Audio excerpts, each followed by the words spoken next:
ഓം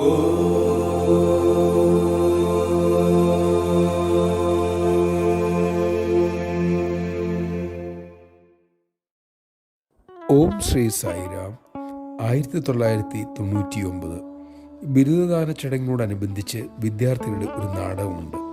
നാടകത്തിൽ ഒരു ഉദ്യോഗസ്ഥനും അയാളുടെ ധിക്കാരിയുമായ മകനും തമ്മിൽ സംസാരിക്കുന്ന ഒരു രംഗവുമുണ്ട്. സത്യത്തിൽ ആ രംഗത്ത് അതിൻ്റെ ആവശ്യമില്ല. സ്വാമി ആ രംഗം അഭിനയിക്കുന്ന കുട്ടിയോട് മുന്നോട്ട് കുനിഞ്ഞിരുന്ന് ക്ഷമാപണം ചോദിക്കുന്ന സ്വരത്തിൽ തിരക്കി, മറ്റൊന്നും തോന്നരുതേ, എൻ്റെ അഭിപ്രായത്തിൽ ആ മകൻ്റെ സീൻ ഒഴിവാക്കാവുന്നതാണ്, അതല്ലേ നന്ന്. അതിനുശേഷം സ്വാമി സ്നേഹപൂർവം ചോദ്യഭാവത്തിൽ ആ വിദ്യാർത്ഥിയെ നോക്കി.